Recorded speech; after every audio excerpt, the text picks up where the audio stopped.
Hello everyone. आज का पहला क्वेश्चन है particular integral of the equation D square Y upon D X square minus 3 dy upon D X plus 2y equal to E power X is. हमें particular integral find करना है इस differential equation का। उसके लिए हम क्या करते हैं, हम लिखते हैं 1 अपॉन, यहाँ पे डबल डेरिवेटिव है इसके लिए हम सिंबल देते हैं डी स्क्वेयर। आगे यहाँ पे माइनस है तो यहाँ पे माइनस आ जाएगा, आगे यहाँ पे 3 है। सिंगल ऑर्डर डेरिवेटिव इसके लिए हम सिंबल देते हैं डी प्लस आगे 2, पाई सिंबल में नहीं आता है, और यहाँ पे लिखते हैं हम ई पावर एक्स यानी ये वाला फंक्शन। अब यहाँ पे x का कॉफिशिएंट 1 है तो हम इस केस में पुट करेंगे d इक्वल टू 1। जो x का कॉफिशिएंट होता है उसे हम d की वैल्यू पुट कर देते हैं।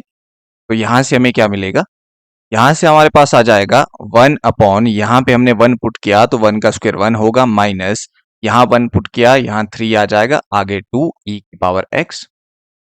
1 प्लस 2 इज 3, 3 माइनस 3 0, यानी यहाँ पे हमारे पास 1 अपॉन 0 ई की पावर x आएगा।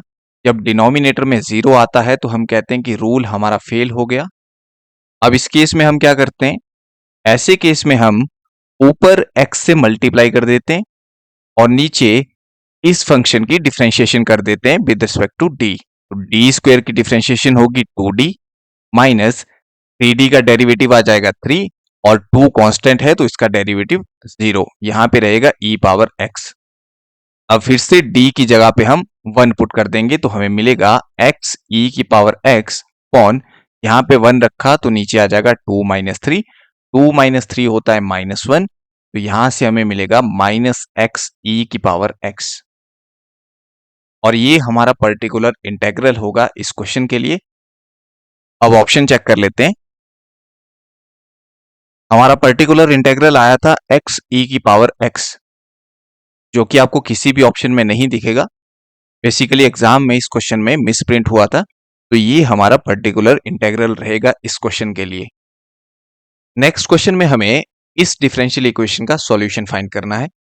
यहाँ पे हमारे पास लॉग दे रखा है, लॉग को कैंसिल करने के लिए हम बोथ साइड एक्सपोनेंशियल ले लेंगे, तो यहाँ से लॉग कैंसिल हो जाएगा तो हमें मिलेगा D Y upon D X equal to E की power A X plus B Y, क्योंकि जो e है वो लॉग को कैंसिल करता है और यहाँ पे e आ जाएगा। अब यहाँ पे इसे मैं लिख सकता हूं e की पावर ए एक्स इंटू ई की पावर बी वाई, क्योंकि बेस सेम है तो पावर ऐड होगी तो वही आएगा। अब इसके बाद यहाँ पे वेरिएबल सेपरेशन हम करेंगे। ये वाली टर्म बाई वेरिएबल वाली है तो इसे बाई की तरफ भेजेंगे तो यहाँ से हमें मिलेगा डी वाई अपॉन ई की power B Y which is equal to, यहाँ पे e की power ax as it is रहेगा, इस dx को हम दूसरी तरफ ले जाएंगे, ये यहाँ पे मल्टीप्लाई करेगा। अब इसके बाद यहाँ से मैं लिख सकता हूं, इसे अगर मैं ऊपर लिखूं, ऊपर जाके पावर नेगेटिव हो जाएगी तो वहां से मिलेगा e power minus B Y D Y equal to E power A X D X. अब इसके बाद हम इंटीग्रेशन करेंगे। इंटीग्रेशन करने के बाद हमें क्या मिलता है, यहाँ पे इसकी इंटीग्रेशन हमें मिलेगी, e की इंटीग्रेशन रहती है वही e की पावर माइनस बी वाई, और जो इसमें पावर में होता है उसकी डिफरेंशिएशन नीचे आती है, तो माइनस बी वाई का डेरिवेटिव होगा माइनस बी, वो नीचे आएगा और ये इक्वल होगा, यहां से हमें मिलेगा e की पावर ए एक्स की इंटीग्रेशन e की पावर ए एक्स, और ए एक्स का डेरिवेटिव a वो नीचे डिनोमिनेटर में आएगा, और साथ में एक कांस्टेंट ऑफ इंटीग्रेशन आएगा, वो आप कहीं भी लगा सकते हैं। मैं मान लो उसे यहाँ पे यूज कर रहा हूँ, कांस्टेंट ऑफ इंटीग्रेशन टी। तो यहां से हमें क्या मिलेगा, आप चाहें तो इस साइड भी यूज कर सकते हैं। ये वाली टर्म क्योंकि नेगेटिव की है, ये माइनस यहां जाएगा, ये माइनस आ जाएगा। जब मैं इसे दूसरी तरफ ले जाऊंगा तो ये प्लस का हो जाएगा, तो वहां से हमें मिलेगा e की पावर ए एक्स अपॉन ए, और ये दूसरी साइड जा रहा है प्लस का हो जाएगा e की power minus B Y upon B equal to D, ये हमारे पास आएगा।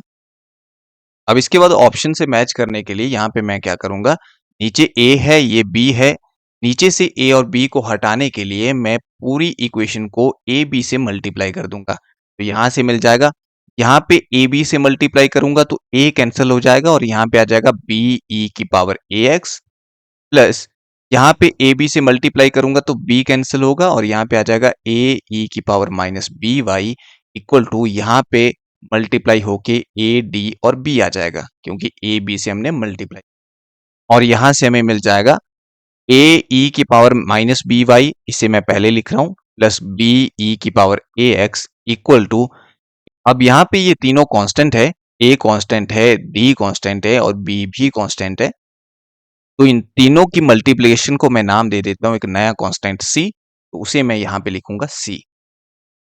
तो ये हमारा सॉल्यूशन होगा इस क्वेश्चन के लिए। अब ऑप्शन चेक कर लेते हैं। अगर ऑप्शन में देखें तो हमारा ऑप्शन ए सही ऑप्शन होगा। नेक्स्ट क्वेश्चन में हमारे पास एक फंक्शन z दे रखा है इसके इक्वल। अगर मान लो हमारे पास फंक्शन z x की power n f of y upon x इस टाइप का होता है तो उसे हम कहते हैं होमोजीनियस फंक्शन, और उसमें जो ये पावर यहाँ पे n रहती है वो उसकी डिग्री होती है, यानी z यहाँ पे फिर होमोजीनियस फंक्शन होगा डिग्री n का। अब होमोजीनियस फंक्शन के लिए एक आइलर थ्योरम होती है, वो कहती है कि अगर z होमोजीनियस है तो x करली z अपॉन करली x प्लस y करली z अपॉन करली y ये इक्वल होता है nz के, n जहां पे डिग्री होती है उस होमोजीनियस फंक्शन की। अब अगर इस फंक्शन को हम देखें तो यहाँ पे ये फंक्शन e की पावर y अपॉन x, यानी फंक्शन है y अपॉन x टाइप का, यहाँ पे भी cos of y upon x है, यानी ये फंक्शन भी y अपॉन x टाइप का है। यहाँ पे आपको x अपॉन y मिलेगा, तो मैं क्या कर सकता हूं, यहाँ पे z को मैं लिख सकता हूं e की पावर, इस वाली टर्म को मैं ऐसे लिख सकता हूं 1 अपॉन y अपॉन x, क्योंकि ये x जो है वो जाएगा तो ऊपर ही, और आगे साइन x अपॉन y को मैं लिख सकता हूं 1 अपॉन y अपॉन x, क्योंकि ये x भी यहां पे जाएगा ऊपर ही, प्लस आगे ये वाला फंक्शन, ये तो ऑलरेडी y अपॉन x का फंक्शन है, तो बेसिकली ये जो पूरा फंक्शन है ये function of y upon x है।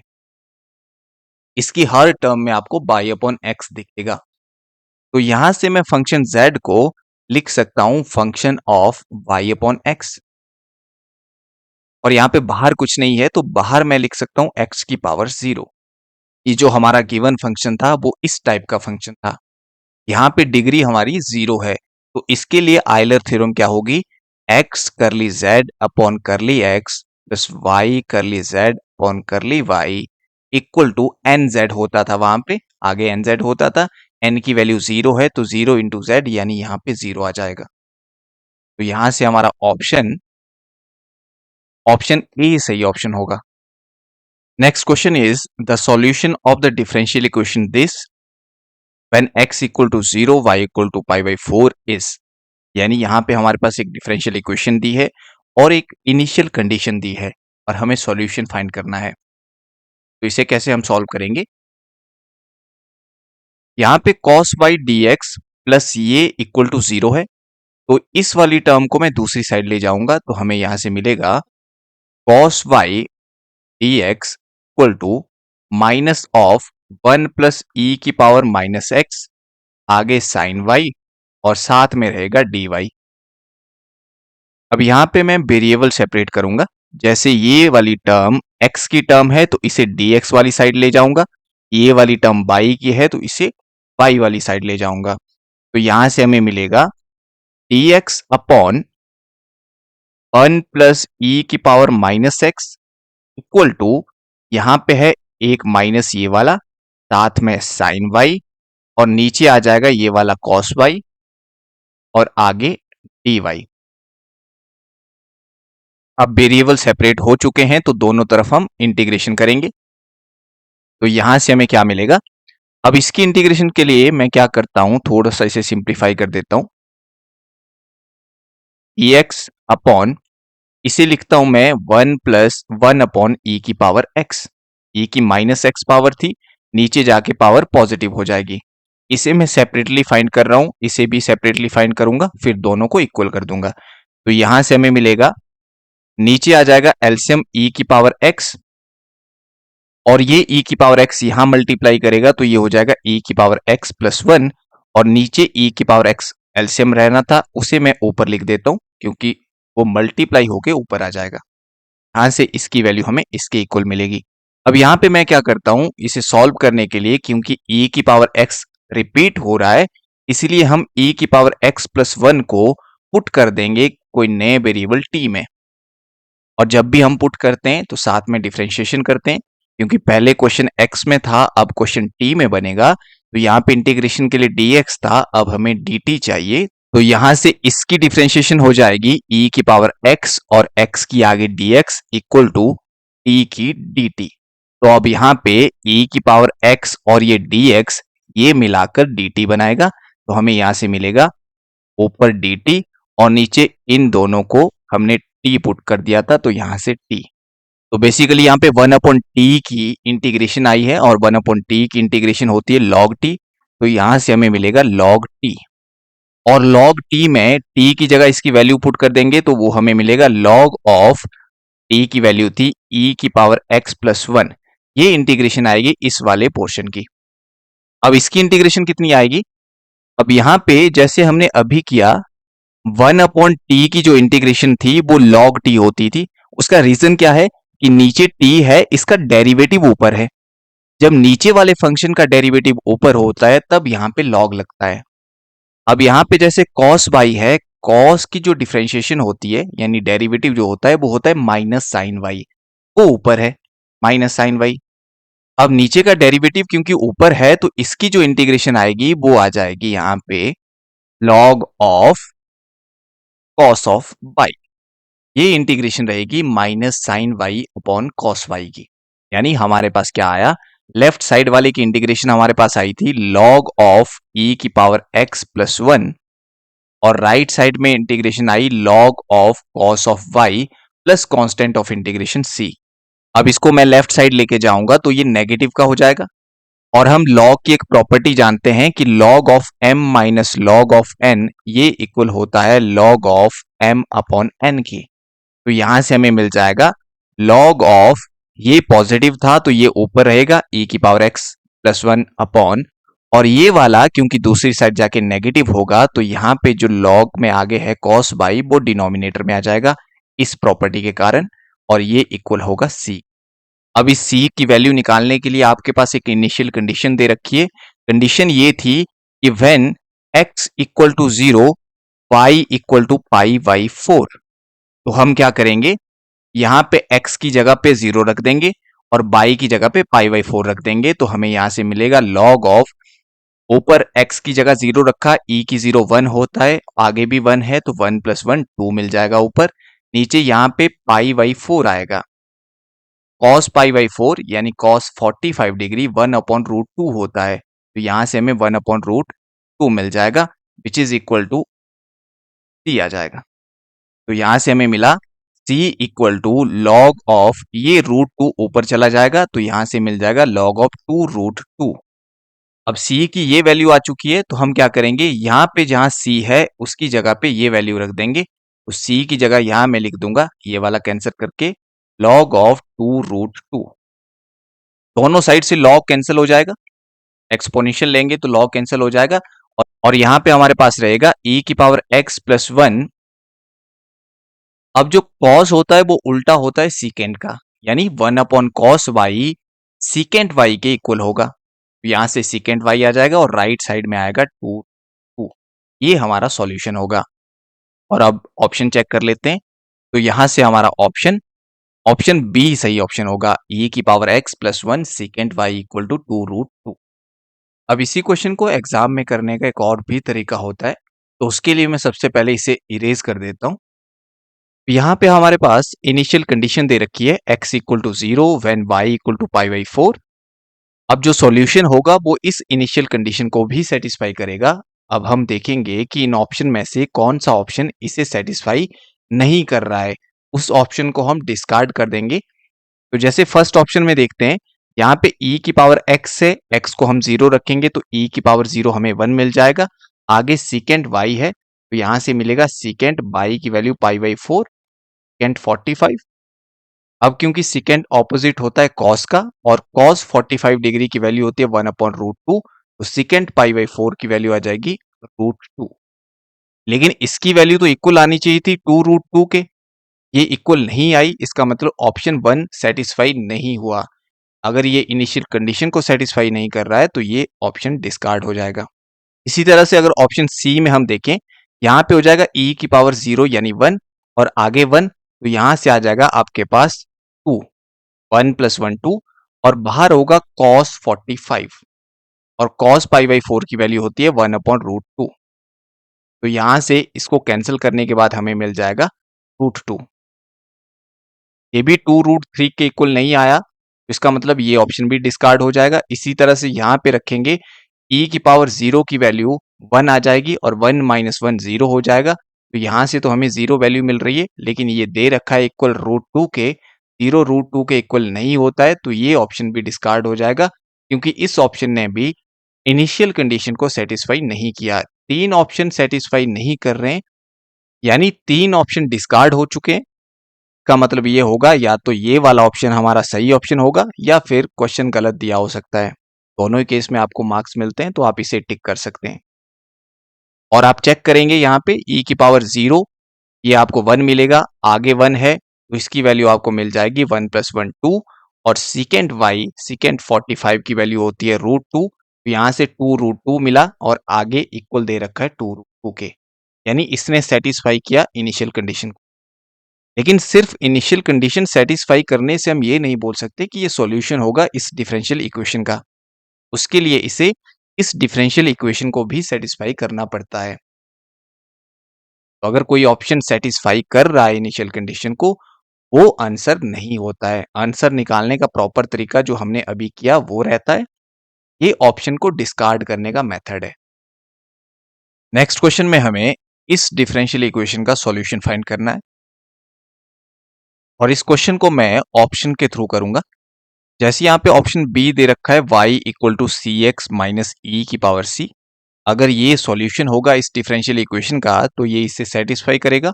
हम क्या करते हैं, y की जगह पे ये वाली वैल्यू रख देंगे, तो यहाँ से हमें मिलेगा, पहले है dy/dx, यानी डिफरेंशिएट करना है हमने इस y को।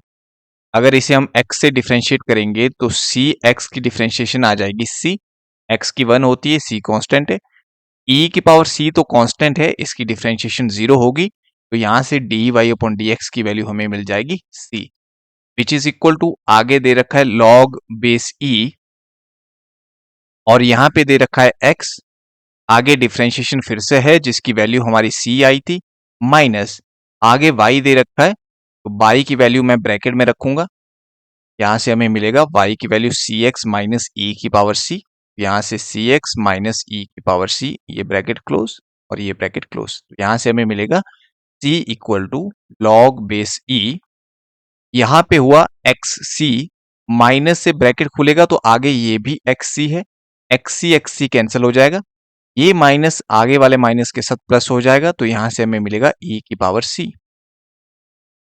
अब ये log बेस e के साथ है तो log और e यहाँ से कैंसिल हो जाएगा, तो यहाँ से हमें मिलेगा c = c, यानी हमारी डिफरेंशियल इक्वेशन सेटिस्फाई हो गई। इसका मतलब ये हुआ कि ऑप्शन बी हमारा सही ऑप्शन होगा, ये सॉल्यूशन होगा इस डिफरेंशियल इक्वेशन का। आप बाकी ऑप्शन को भी ट्राई कर सकते हो, y की जगह पे बाकी वैल्यूज रखो, वहां पे सेटिस्फाई नहीं करेंगे। जैसे ऑप्शन ए में ये दे रखा है, तो अगर मैं ये y की जगह रखूं तो पहले डिफरेंशिएशन होगी इसकी, इसका डेरिवेटिव आ जाएगा 2cx, तो यहां से हमें मिलेगा 2cx, इसकी डिफरेंशिएशन 0 होगी, तो equal to log of base e, यहां पे x रहेगा, इसकी डिफरेंशिएशन 2cx माइनस आगे y की वैल्यू यहाँ पे माइनस है, तो y की वैल्यू यहाँ पे cx² रहेगी, आगे ये माइनस था, इस माइनस की वजह से ये प्लस हो जाना था और आगे e⁻c आएगा। अब यहां से हमें मिल जाएगा which is equal to log base e, ये बन जाएगा 2cx² - cx² प्लस e⁻c, और यहां से हमें मिल जाएगा log बेस e, 2cx² से cx² माइनस हुए तो यहाँ पे cx² बच जाएगा प्लस e⁻c, तो आप देख सकते हैं यहाँ से हमें ये इक्वल नहीं मिला, यानी ये सेटिस्फाई नहीं करता है डिफरेंशियल इक्वेशन को, ये इसका सॉल्यूशन नहीं हो। तो इस क्वेश्चन का सही ऑप्शन ऑप्शन बी होगा।